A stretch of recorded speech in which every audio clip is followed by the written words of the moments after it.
Salut les copains, c'est moi Becky l'Envolée et puis je suis là pour te raconter une super histoire. Et oui, ensemble on va partir à l'aventure dans les livres, dans une histoire.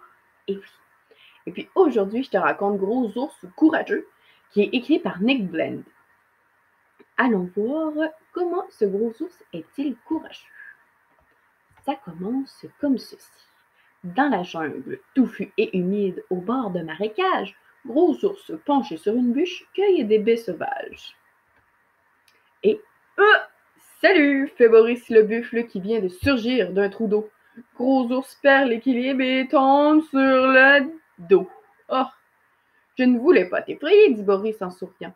Je suis juste sorti pour t'inviter à prendre un bain relaxant. Un bon bain de boue.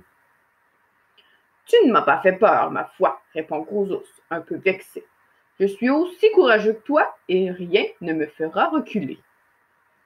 Aussi gracieux qu'un papillon, il s'élance, fait un saut périlleux, pas juste un double saut périlleux. Et plouf, il tombe dans le marais boueux. Ouh, ça l'a dû faire une grosse vague. Mais Gros ours n'a pas dit son dernier mot. Tu vois cet arbre, Boris? Je te défie de grimper jusqu'en haut.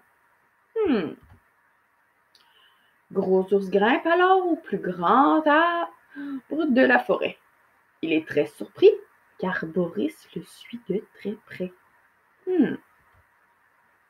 Facile, s'écrie le buffle, et la vue est grandiose, mais je viens juste de penser à quelque chose. Il a eu une idée. Boris gravit une colline la plus raide qu'il a pu trouver. Puis il descend et Gros ours le suit très près en l'imitant sans hésiter. Trop facile, se vante-t-il. Je suis aussi courageux que toi, mais j'ai d'autres idées pour te faire perdre ton sang-froid. Quelles sont ces idées? Oh, traverser les rapides d'une rivière. Oui, ça c'est pas facile. C'est vrai qu'il faut être très courageux. Et affronter un porc-épic. Aïe, ça doit être douloureux. Et puis se balancer. Il se balance dans les airs, sur des lianes, comme des singes. Ça doit pas être facile. Ça aussi, ça demande beaucoup de courage. Et puis, un essaim d'abeilles. Il se retrouve avec une barbe qui pique. Oh, moi ça, je le ferai pas. Ça ferait beaucoup trop mal. Mais qui aura le plus de bravoure?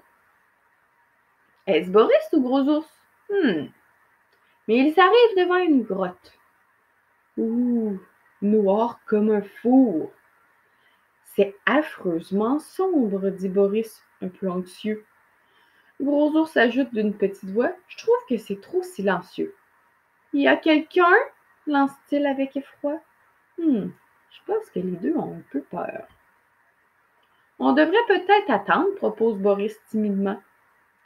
Et de la grotte s'échappe soudain un horrible cri strident.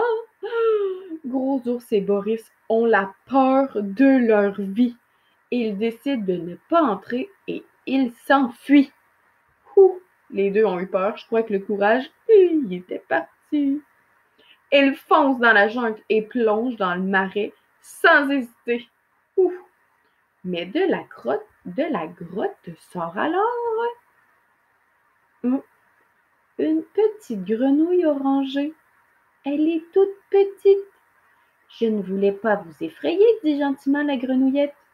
J'étais juste sortie pour vous inviter à entrer dans ma maison douillette. Oh, ils ont eu peur de cette petite grenouille. De retour à la grotte, Gros ours et Boris conviennent d'un ton joyeux que les ours et les buffles sont tout aussi courageux. Car les deux ont eu un petit peu peur de la petite grenouille. Mais ils ont montré beaucoup de courage dans tous les défis qu'ils se sont donnés. Eh oui! Alors les buffles et les ours sont tout aussi courageux. Les copains, c'est la fin de mon histoire de Gros ours. De Gros ours courageux. J'espère que tu l'as bien aimé et que ça t'a donné plein de courage.